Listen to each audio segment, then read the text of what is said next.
This is the Authority Company Podcast, conversations with leaders who are designing our future. Well, I'm Joe Pardavila, and my old friend Dr. Rob Douk joins me today. Rob is a psychologist, entrepreneur, and creator of Neurobiotheology, a framework integrating mind, body, and spirit into a practical model for lasting well-being. In his new book, The Art and Science of Wellbeing, Rob blends neuroscience, lived experience, and faith to challenge surface-level wellness and show what real freedom looks like across every dimension of life. Dr. Rob Douk, welcome to the show. How are you, my friend? I'm doing wonderful. Thanks, Joe. Thanks for having me. You're very welcome. And, you and I have been talking for a couple of years, and finally the book is out. After all, give it a little, author's insight, because for a lot of people, I think you and I often joke, there's two types of people in the world, people who want to write a book and people who don't. You obviously wanted to write this book, but it took a little while. What was the journey like? We're going to get into what the book's about and all that jazz in a minute, but tell me about the last couple of years in getting this book actually out there to the world. It feels surreal to be holding it in my hands right now, to be honest with you. This was one of those projects that is more than something you want to check off your list. You don't want to rush something like this, right? We scoured through so many medical journal articles, peer-reviewed works of arts out there to really bring into a manuscript what we think the world really needs right now in wellness. That's awesome. And I know talking to you about this way back when, you already had sort of the framework in place. So what was the heavy lift? Was it just going deeper into the research? Because like I said, you've sort of perfected and worked on this framework, nine elements that we're going to get into, but right. What was the toughest part for you? When you think about wellness, most wellness books out there and disciplines focus on what to do.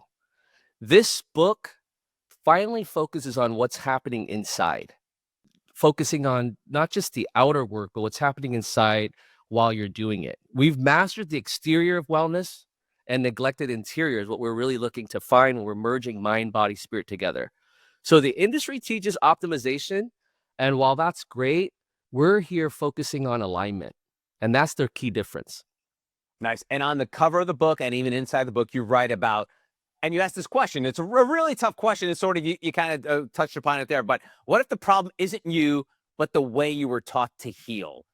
Right. Tell me when you first realized that the problem wasn't Rob Douk. When did that come into fruition? Well, here's where I think the big gap is, and I've traveled all 7 continents really trying to find these answers. You can eat clean, you can train hard, you can meditate daily, and still feel stuck, right? You can feel inflamed, anxious, or empty, and then the question keeps coming up: why? If I'm trying all these things that all these experts are telling me, why am I still stuck? Because biology doesn't respond first to behavior. It responds first to the internal state. See, biology listens to the inner world before it responds to the outer one. And that's why this book names those missing layers and gives it a framework which we call the well method. And so in terms of being a high performer, and that you obviously you are, you work with the high performers, and there is this phrase of, fake it till you make it, where you basically just do what you can to survive, and then eventually it'll all work out. And this is high performers in a nutshell. They have all the skill set, but they're quietly underneath all of that getting burnt out. And this is something that you experienced too. Tell me about that fine line of being a high performer, succeeding, again, like you did, but also you kind of mentioned, the biology of it, that underlying miss of, man, I'm burnt out. Right. Tell me about that a little bit. I followed the path that the world has taught me. I came here as a refugee, worked hard, studied, earned my different degrees, opened a business, and woke up one morning, had thousands of employees across 15 states. And while serving humanity through the field of behavioral health. And something was still missing though, right? Something internal was missing. I had all these external validations. And that's why I speak to the high performers. I speak to the elite athletes, because it's a very lonely place. And so I searched near and far for the answers, but what I realized was I was looking too much in the exterior world for these answers, when the answers are actually within us all, and that gives us a lot of hope that we actually hold the key to the answers. And this is not some hokey pokey, weird phenomena. These are things that we're not invalidating science. We're actually bringing science into the foreground to explain a lot of these things. And so funny enough, Joe, what I started looking at were the medical anomalies, all over the world. Medicine has a category that doesn't often get spoken about much, but you know, things like spontaneous remission, across oncology and autoimmune disease, there are cases where illnesses regress without sufficient medical explanation. So, like things like prayer, forgiveness, or the art of surrender, and people finding meaning. Medicine itself can't describe what happened. It often can't explain why, but these are the things that got me really inquisitive about, my goodness, what if the key is actually unlocked through the practice of the inner self and the spirit and the soul, and activating that first to bring about holistic healing. And that's where the shift really started with, I put a team together of PhD clinicians, and I really wanted to make this my life mission to really look at, can we actually develop a method that can finally help people not just make small gains within wellness and well-being, but really sustain it. So we looked at ancient practices, we looked at modern science, we looked at everything, and together, that's what this is more of an exploration of all that. And that came from you developing the concept of the mouthful, neurobiotheology. And you talk about, you even mentioned there about the fact that there are some sort of like, you didn't use the word, but miracles that happen along the way with people's healthcare journeys. And sometimes doctors sort of like, they almost don't want to go there, so they're like, yeah, I don't know why, but you're cured. Like it's almost like they don't want to go deeper than that. They're just like, can't explain it, it just is what it is. But you throw it out there, you throw in the theology word in this. Tell me, in the world of physicians and healthcare, where you came from, how do you cross that sort of threshold of like introducing the idea of religion and everything else that's going on? Sure. Well, I'm a licensed educational psychologist by training. So I've learned a lot about psychodynamics and therapeutic models that are really beneficial. I'm also a board certified behavior analyst.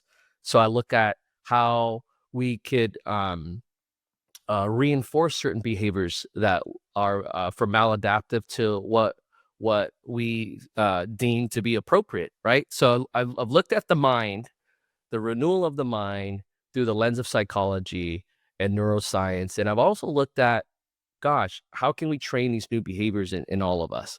But the real missing link of this all was to go even deeper into we're all the human spirit is what needs to be ignited. So I see this much more of a relationship with self than just any religion, because what neurobiotheology explains is beliefs affects your nervous system. We know that, and we lay down a lot of good examples in the book about that. The nervous system also affects your biology, and then biology affects even gene expression. It gives language to what people intuitively feel but can't articulate. So let me say it this way. The nervous system is the translator between belief and biology. And I think that conversation has been missing for too long. And so that's what neurobiotheology as a discipline and as a practice that I founded is what I believe is a very crucial turning point within well-being and health and wellness as a topic of discussion that we should really be integrating into the practice.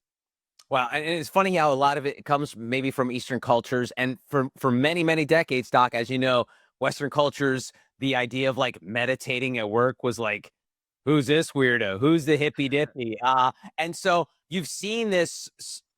I don't want to say evolution, but it has been an evolution of like, you'll go into offices where they'll have a meditation space, and Right. where it's part of people's healthcare plans, meditation. Tell me about the shift you've seen from where you started, where you are now, where you even like introducing the idea of neurobiology now. Like, if you think about it, like you trying to do that 25, 30 years ago, Doc, probably would be like, who's this Dr. Rob Duke? You doing it now, it's like, tell me more. Right. Yeah, I mean, let's think about where we're at in society now. There's a hunger for wellness, especially post-COVID, right? There's a hunger for healing, there's a hunger for wanting to be. I mean, you've had the movement where you have these elite athletes and executives wanting to optimize, and it was that grind culture. And then Biohacking. right, and biohacking, and then people realize, I mean, that just leads to burnout, you know, when done in isolation. That's why I think the call that I have for humanity is the call to wholeness. You know, we've been treating things in fragments. And actually, as a licensed educational psychologist, my training has always promoted working in a multidisciplinary team, working with speech and occupational therapists and everybody as a whole. So my framework, this has always made sense for me to never do things in isolation. And so when I started doing this research, and that's why it took so long for us to put this book together, you couldn't really dispute the fact that they all go together. And in isolation, it doesn't work. When you leave those three parts out, the mind, body, and the spirit need to work together. And we don't have that communication enough. And why the inner work is the real work is, think about it, you can't out supplement chronic fear, right? And so you get these advertisements on IG about, hey, you take this one pill and it solves everything. It really, it doesn't. If it's too good to be true, it's not. You can't out exercise unresolved trauma. So you do need to work with a therapist to talk about that past. And you know, we have a saying that, you know, once you can name it, you can frame it. You can't out habit a fractured identity. That's the deep, deep inner work that you need to do. So healing isn't blocked by a lack of effort. I think that's what we've been told all these years, and it's a lie. It's blocked by internal misalignment. Nobody talks about that because it's not that sexy. This is why so many people are doing all the right things and still not getting well, because they've been fed, you know, a prescription that doesn't work because it's really masking the internal. You look good on the external, but it's the internal that really needs that alignment. And that's why we're finally digging deep into there. And there's a lot of discoveries in this book that we found and we're still learning about. And so I this is gonna that's why we named it the art and science of well-being. There's an art to this too, because it affects everybody differently. Everyone's journey is very different, but we've come up with a proven method that helps you assess where you're at within these 9 dimensions and what to do about that to really make lasting change. All right, let's get into these 9 dimensions. So I think it's obviously comprehensive, but for some, it could come across as overwhelming. Like, you know, we all have the magic number of, like, you know, keep it simple, you know, the rule of threes and everything like that. How difficult was it to either keep it to 9 or get to 9? Like, tell me about why that number, because it's not the number you normally hear. It's 1, it's 3, it's 5. We know all these round numbers. Why 9? Well, it can sound overwhelming. I think, well, first of all, we're complex beings. So I think to distill it, I think is to cheat us out of the complexity of who we are and how we're made up. And so when you think about the mind that we need to renew, we highlight 3 domain areas there called intellectual, creative, and financial wellness. Okay. And what I love about this is I think of a spoke that, you know, allows a wheel to continue its journey down the road. And we actually need all these spokes to continue. So let me continue moving down to the body dimension. We look at physical, environmental, and career wellness. And then with the spirit, we have spiritual wellness, emotional, and social wellness, where we need community. And that's actually on the cover of the book, because it's going to require a lot of education on how to do this, but it's actually very simple. This is actually what we're dealing with. When you think of those 9 dimensions, and when I say it out loud, it's kind of intuitive that, you know, at any, you know, point in time when you wake up, you might be wrestling with a career wellness issue. So let's start there and work our way backwards. You might be dealing with you know, like a financial wellness issue. Wellness is so multidimensional that it needs to go beyond the physical wellness that we all know about, or the emotional wellness, you know, that we all know about. And that's why we started the Well Club, because the more research that we did, the more we realized how important social wellness is, and that we're all created to interact with one another in community, and how to do that well. Because with the invention of technology and how we all engage each other over the screens now, there's parts of the brains that aren't lit up unless we actually meet and gather and actually have human contact. And that hug, it goes a long way. And to make sure that we're prescribing that into our daily lives is key. And these are all things that might seem intuitive, but if you don't actually sit down to assess where you're at and have a roadmap to there, it's no wonder why, there's kinks in the wheel, and you're not optimizing your full mobility forward to where you want to go, right? And so um, that's why the 9 dimensions, and that's why we were very thoughtful and really methodical in crafting it in a way where people can understand it. So obviously it's quite holistic. And so my question to you is, because as a lapsed Catholic, I joke about a religious, like, the grocery store Catholics, like they'll pick and choose which commandments they'll choose. Like, thou shalt, obviously I'm not going to do thou shalt not kill, but like the other one, some of those don't seem so bad. So the reason I bring this up is the 9 dimensions. There's a lot going on. There's multiple layers to it. Can you approach this framework with that sort of like grocery store Catholic, like picking and choosing? Or is it more about taking the whole piece, taking all 9 dimensions to making it work? Right. That's a great question. I don't know why I've never explained it this way. Let me see if it's going to make sense. But as you were sharing that, I actually think of a hospital, and maybe I've spent my share of time in the hospital and their emergency visits this flu season, right? But I think when you go in there, you're not pick and choosing how you're going to be treated. I think you need to look at where you're at and be open to that journey. And I think that's what these 9 dimensions allows you to do.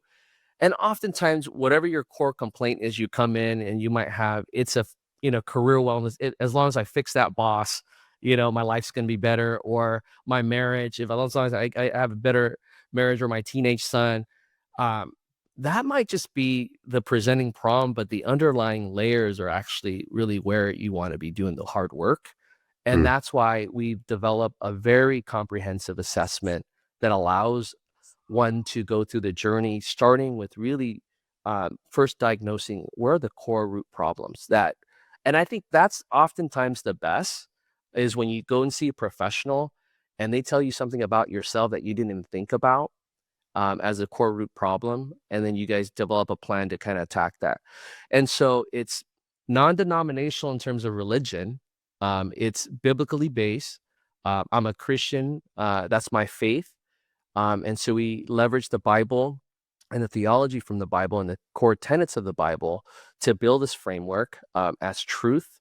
But we invite everybody, wherever your journey is, because it's applicable to really humanity. Well, because we're all hungering for holistic healing, and our medical system isn't set up to approach health and wellness from a proactive model. I think it's slowly getting there, but we're very reactive, right? We wait until we have some sort of ailment that keeps us up at night, and then we go and get it checked out. Here, we're trying to be very preventative, very proactive in looking at everybody from a standpoint of, let's see where you're at today. Let's see where you want to go a month from now, and let's develop a plan. We even actually have at the Well Club a daily check-in. We call it a daily check-in. And oftentimes, we know the core emotions, like, man, I feel upset or angry about something, but disappointment is a word in there that's attached to anger. And then what do we do with that? So within 30 seconds, we can diagnose what we're feeling, and then maybe what to do with that before we even, put our feet on the ground and start with our day. And that's an unfair advantage, because now you've got a word that tells you, be aware. You're really disappointed, and here's how you might approach that day. And that's why I think it's a daily checking in of where we're at internally to know how we can be our best selves to the external world. Yeah, finding the root to the problem is, it kind of reminds me of the old Simon Sinek line where he talks about the toothpaste theory. Like if a husband and a wife are complaining about like someone not putting the cap on the toothpaste, it's usually not about the toothpaste. There's That's right. something more underlying that's going on there. And so for just with the idea of high performers, obviously, kind of your bag, and obviously this book's for everyone, but you work generally with high performers. What are some of those like underlying issues, like those little, like the toothpaste problem that you see that is that has that ripple effect? Like, what are some of the common things that you see for a lot of folks that are causing these other, either health issues, mental issues, physical issues? The biggest blessing and curse for high performers is they're they feel very lonely because they have a high capability of seeing things before it happens. They have a high capability of executing a vision, and so they think everybody else around them is just lazy, but the world doesn't work that way, right? They're just built a little bit different. And so for them, it's just really unpacking that you're the anomaly. You're the one that's the less than 1%. How do you engage in a world where they don't perform in that level? But all the tenets of what we talk about, like you said, applies to everybody, right? I think we're all yearning for connection. We're all yearning to optimize where we're at in life. And that's why the wellness industry is at such a boom. People are traveling for wellness retreats and these sorts of things now because they're realizing the new luxury isn't more things. It's feeling more energy. And so alcohol consumption has gone down because of that, right? Like I think we've gone through these different waves of how do I cope with this grind culture? Let me mute myself with substances because I'm stressed, control my nervous system that way. And now people are fighting for more energy. So they're trying to eat cleaner. They're trying to exercise more. They're trying to lay off alcohol so they don't have to exchange that 30 minutes of joy for 3 days of hell later. So I think there is a movement towards that. And so, but the problem though, there's just so much data out there. What do you do with all that data? We have all these wearables and everything. And so again, those are all external data and information, and it's overwhelming with what do you do with that? And I think because of everyone's journey, and everyone I believe is so important and special, uh, that we need to unlock that internal mechanism of how am I really doing internally?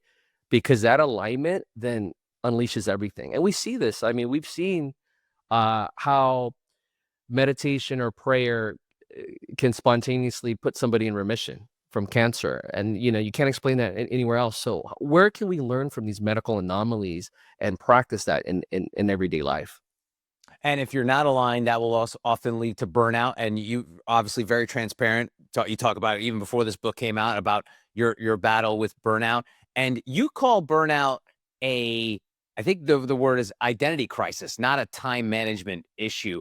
And for a lot of people, they don't see that. They see it as just like not enough time in a day to get everything done. And I'm working, I'm waking up extra early, or I'm clocking in more hours late. Tell me about this idea of identity crisis as behind burnout. Yeah. I I look, I was never a good employee, never the best student. And I realized for a long time that I carry a lot of shame with that because I couldn't fit in to why can't I just do what I'm told? But I'm just wired as an entrepreneur, right? So I think differently. And I pursue things differently. And for me, my identity was so wrapped up in performance. I thought that the way to mask my insecurities as a refugee, my insecurities from not being a good student, and those sorts of things was to perform and to just do the very best. And I think that that's a very sick mindset. It'll get you sick very quick because what's enough, right? Like you reach a certain number where your company is at, but that's never enough if you're really obsessed about doing more and more and more. And the tricky thing with what I was doing was I was helping people. So it was a family in need every time they called in for an assessment or something. And how do you say no to that? So it really perpetuated that cycle for me for a really long time. And then I realized that where I was headed was sure, I was gonna build and build and build, but I was gonna lose who I am in the process of that. And I I lost a lot of joy in that. I lost loved ones around me because I, never showed up to parties anymore, barbecues anymore. So um then the shift happened with theology, to be honest with you. It was a prayer moment. It was a time with God and reflection that my identity is grounded in Him, that He's the one that paid the price for me, that all my blessings come from Him. And then I realized I could fully surrender. I can actually surrender now. And through surrender, I received peace because it wasn't all about me. I didn't have to see high performers feel like they have to be the watchdog. Otherwise, things are going to be chaotic. And that's a lie.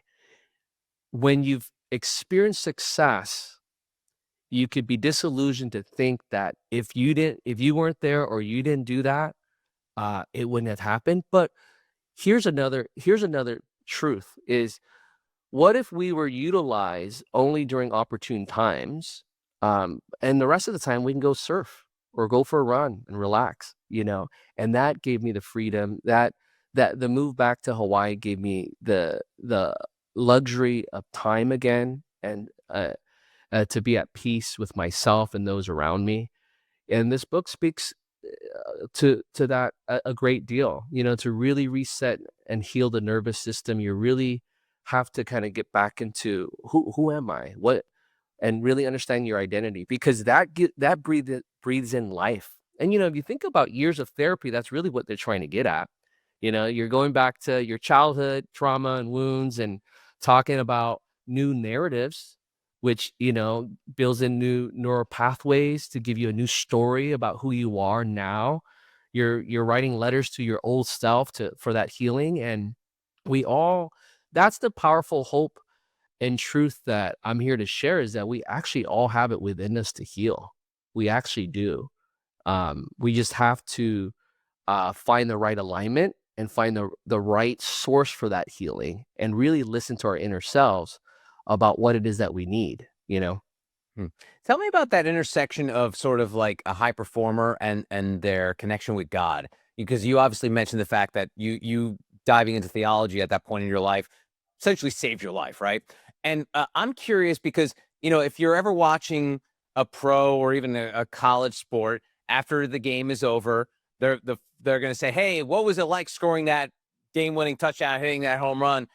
First word out of that person, the player's mouth is 99.9% of the time is like, give grace to God. I thank God Wow. that I'm here.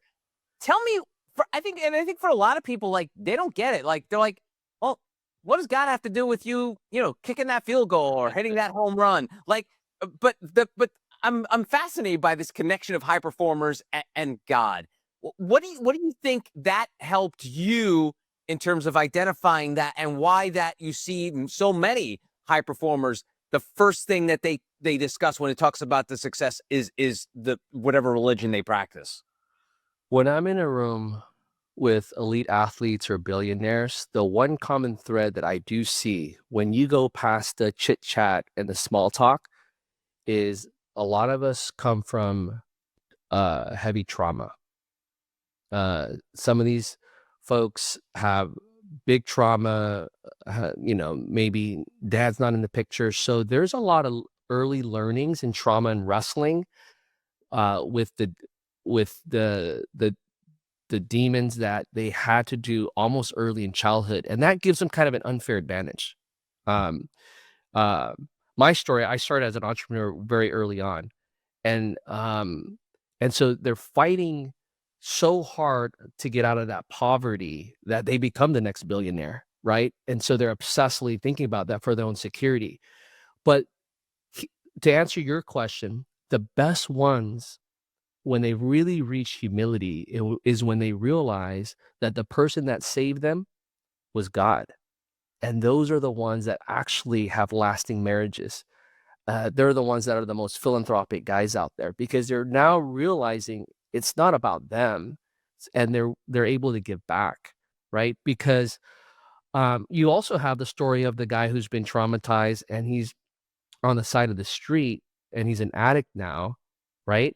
And so there's different paths, and they realize how fortunate they are that they utilize that broken story of theirs to really pull themselves out, and they credit God because God's the one that saved them. I share a talk, and it really starts with, my story of survival to then trying to mass survival with success. But ultimately, the guys who credit God are the ones that are in surrender. So you look at the football players, the Brock Purdy's of the world, the Steph Curry's of the world.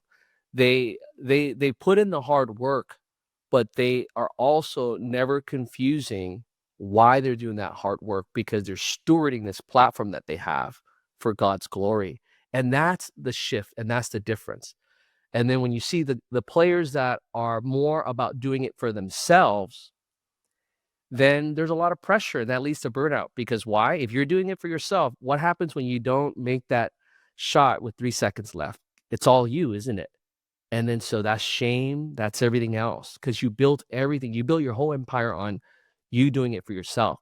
The guys that do it for God and gives God glory, if you hear more and more of them are, you know, basically sharing the testimony of like, hey, there's more to life than football. I love my fans. I love doing this for you guys. I love playing for you guys, but I go home to a family. They get the big picture, right? And it is hard when you're kind of still striving and still, younger players are trying to become professional, but there's something to take away from that if you want a holistic outlook on how to be a holistic professional athlete, you got to make sure that you're still in the posture of humility, which comes with surrender. That's surrendering your glory to the Almighty. And I love hearing stories of even older athletes who have come to faith much later in life, and they give glory to God, and they realize how their younger selves were, not practicing that way. And it's a colorful interview back then to where it is now.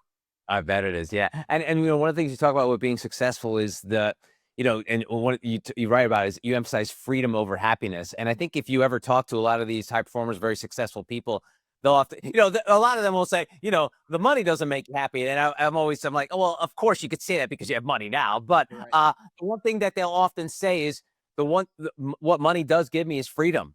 Like it gives me freedom to, if I want to go on a vacation, I don't have to go sit in the airport for 6 hours. I'll go get my private jet and roll out there. Or if there's a meeting that's coming up that I don't feel like I need to go to because I have people that could deal with that, I'll let them do that.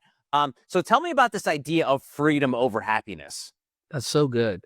Freedom is, by definition, truly in alignment with your identity and yourself. You're free to be yourself. I will go as far as saying that you could be childlike in the midst of turmoil and a storm because you trust a higher being.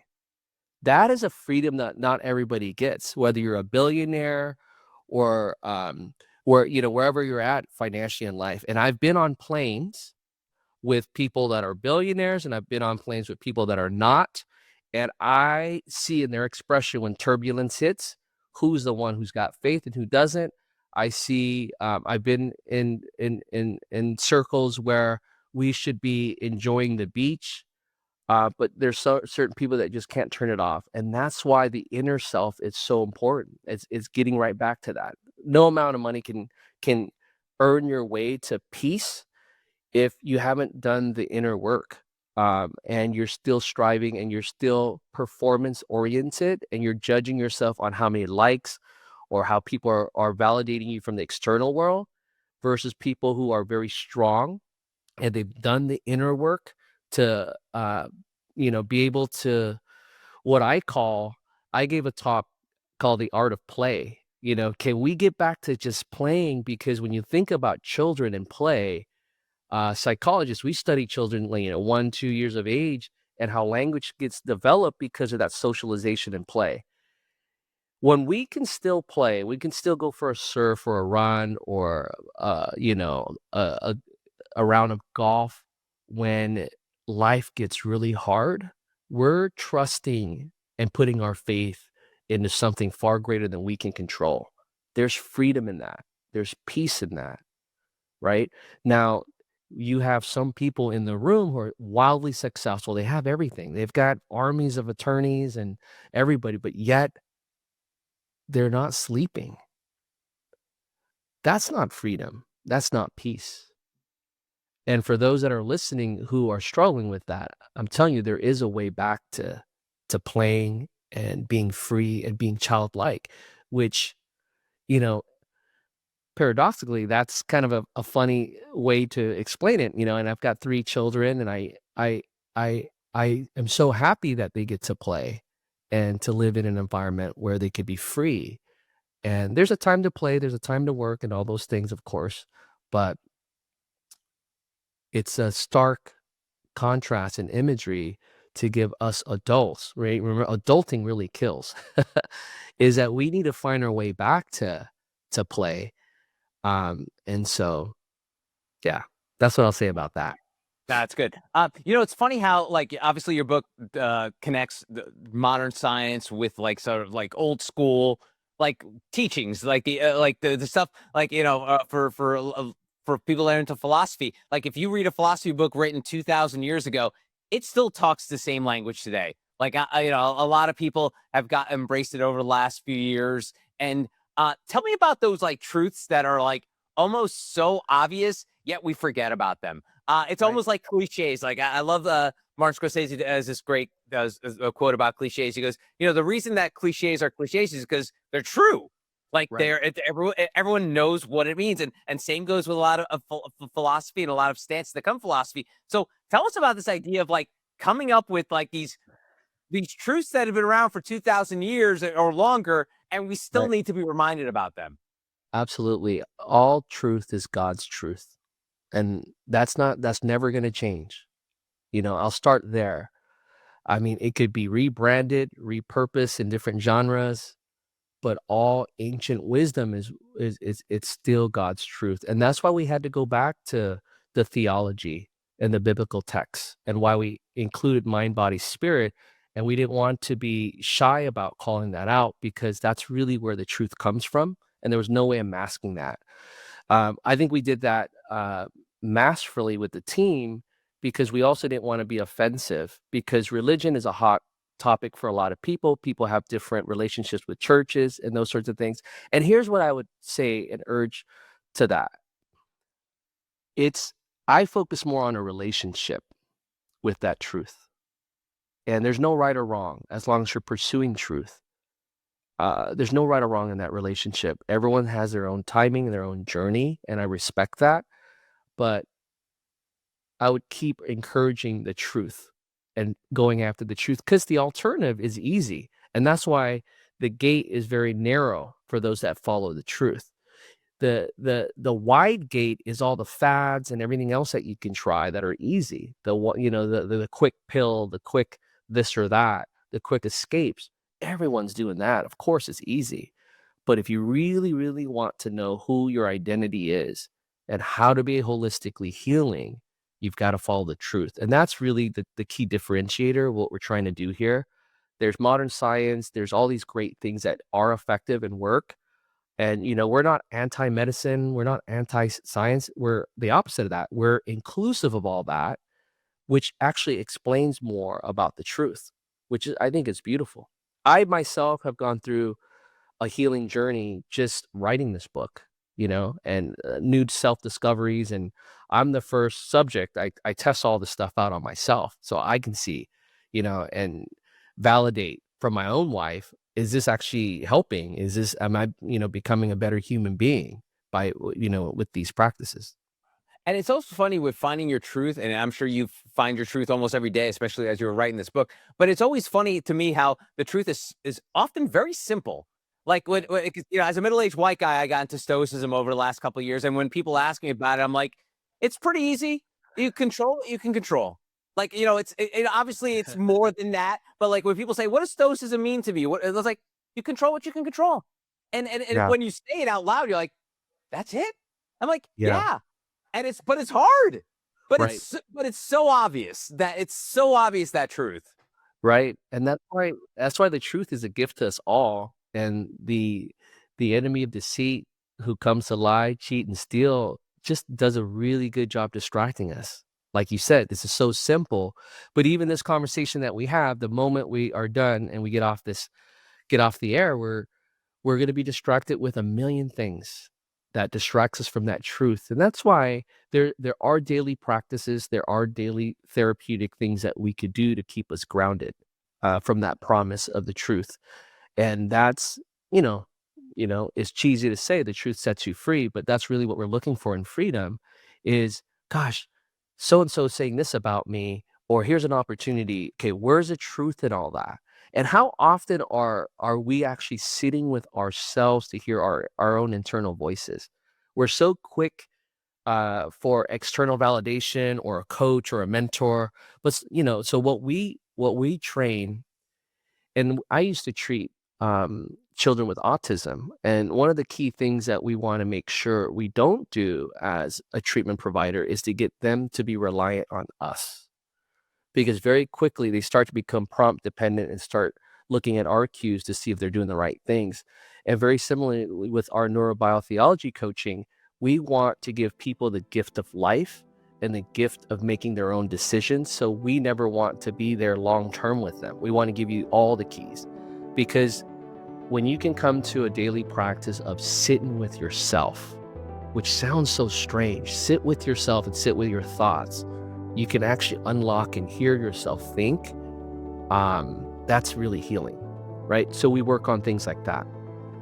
You can start the journey by reading The Art and Science of Wellbeing, Unlocking the 9 Dimensions for Freedom in Mind, Body, and Spirit. His name is Dr. Rob Douk.